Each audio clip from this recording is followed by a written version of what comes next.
Welcome to my channel. This is JC Rock and Metal Reviews. My name is John, and today I'm continuing my series of reviewing all of the Iron Maiden albums in descending order. So I'm in year 2003, and the name of the album is Dance of Death.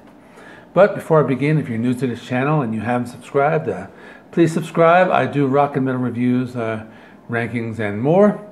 So let's just get it out. And let's talk about the cover. It's bad. You know, it's a really bad cover, and it's actually an unfinished piece of computer art. And like the band actually decided to use this album cover, like as it is. I don't know who made that decision, but like someone did, and the artist even like wanted his name removed from the credits. I mean, like he wasn't happy with his work, but someone just wanted to use like an early draft of this art. And it's just really bad. It's computer art. It looks like Nintendo 64 graphics. The cover art looks like some type of depiction of like that like Eyes Wide Shut party or something like that. It's actually not. I actually like looked it up, but I'll talk about that later when I get to the song. But that's what it looks like. Even Bruce Dickinson said the cover was like embarrassing. He used that exact word. But you know, like I said, if you saw my review of the Cinderella album, you know, you don't judge a book by its cover. This is a really good album. You know, it is from their modern era, and it kind of like bridges the gap between like their 80s sound and that new modern sound, which I was talking about, which in my last 3 reviews of Book of Souls, A Matter of Life and Death, and Final Frontier. So they're kind of like moving into that more like progressive territory, but this is still a killer album. So let me talk about it. That's album number 13, released September 2nd, 2003. And this is the second album when Bruce Dickinson and Adrian Smith came back, released on EMI Records, produced by Kevin Shirley. Now this album does have like a few firsts. There's an acoustic song called Journeyman. And also there's another song with Nicko McBrain, and he has a writing credit. It's like the first and only time that he does have writing credit on an album, which means that this is like the only Iron Maiden album with all the members with writing credits. So like I said, with the other albums I have been reviewing, it still has that modern 2000s Iron Maiden sound, a little more of that like progressive metal edge and more complex songwriting. But you know, compared this to the other like 3 albums that I already reviewed, the songs are a little shorter. You know, they range from like 4 to 8 minutes. You know, some of them are like more faster paced, but there's a lot going on in the album. So let me just talk about it now. There are 11 songs on the album and a runtime of 68 minutes. Again, it's a little shorter than the ones that will be following it, or the ones that I did review. So the album opens up with Wildest Dreams. It's the lead single, and they did make an animated music video for it. The song's written by Adrian Smith and Steve Harris. This one has a guitar solo. This was done by Adrian Smith. And it just sounds like classic Maiden. Distorted guitars in the opening riff. It's a fast-paced song. It's a short song, under 4 minutes. Really catchy chorus, so pretty cool way to start out the album. Next is Rainmaker. I really like this one a lot. Written by Dave Murray, Steve Harris, and Bruce Dickinson.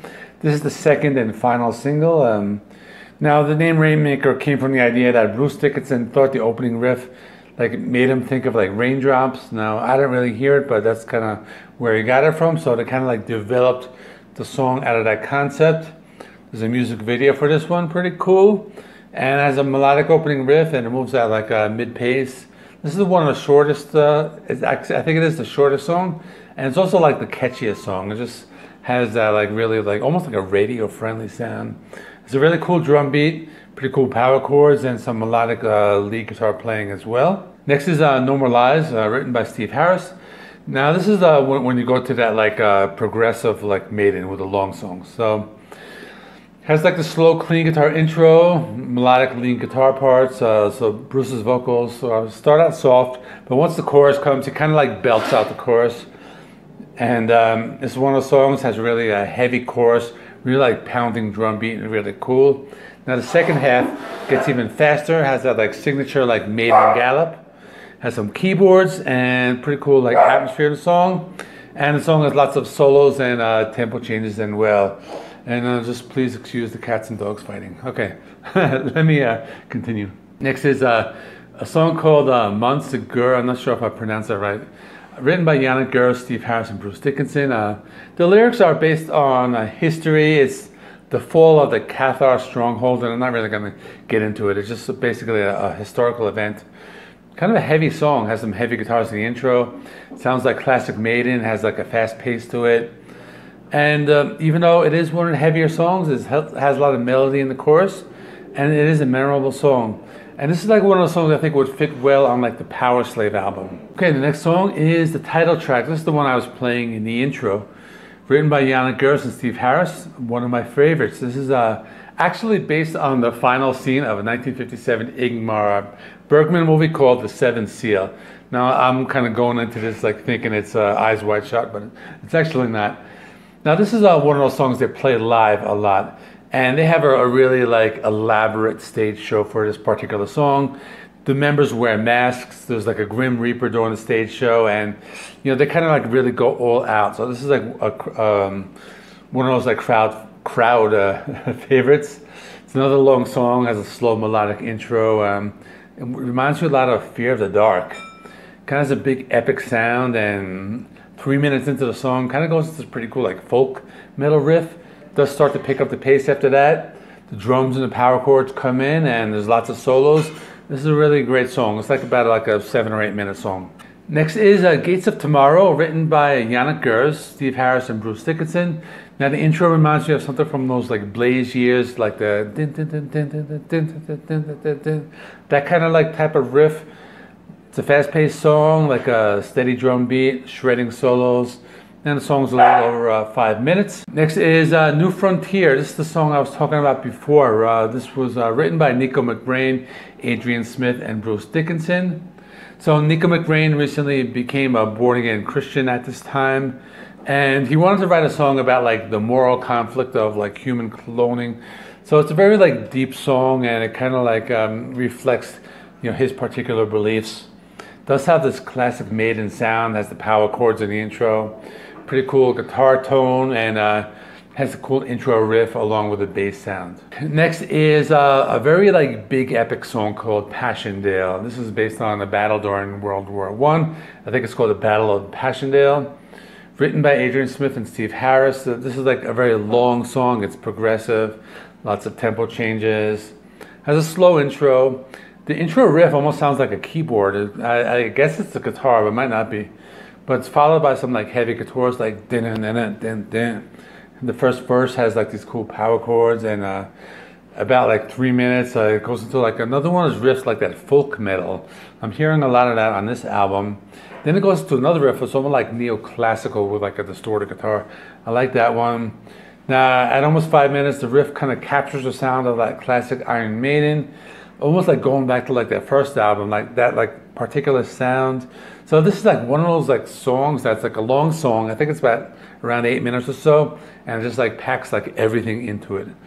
So this is one of their classics. Probably like many people think this is one of the best songs. Next is Facing the Sand, written by Smith, Harris, and Dickinson. This is based on the media coverage of the Iraq War. So keep in mind that this is their like first album like post 9/11, and you know, there was a lot of that going on around this time. First and only Maiden song with Nicko McBrain uses like a double bass pedal, so you're gonna hear that in the drum beat, like the boom, boom, like the pounding of the double bass. It's a 6.5 minute song, slow melodic intro, kind of steady bass notes, mixed with like clean guitar fills. There's some power chords that start to come in, and goes into the main riff. And it's a fairly slow song with a steady drum beat, but it's pretty cool. It's kind of an underrated song. This is Age of Innocence, and written by Murray and Harris.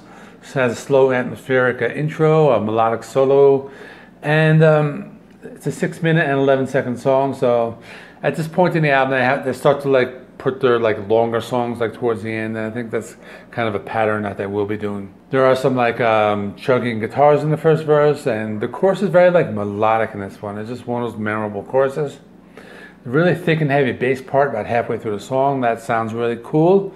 There's some like twin guitar leads going on here, and the song does have some heavy parts. So it's one of those songs there's like a lot going on. And the last song is that acoustic song that I was talking about, written by Smith, Harris, and Dickinson. Now, the theme of the song is about being a musician, and it's not really like a ballad. You would think it's more like a heavy metal ballad. No, it's very different. It's more of like a lot of orchestral elements. It's like an orchestral like composition.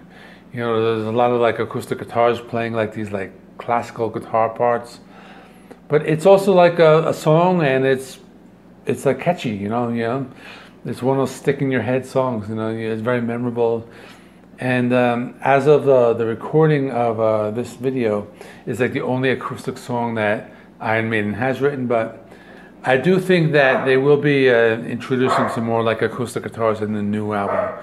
I have been reading some stuff online, but I'm just like still anticipating, and these guys really need to like drop a single.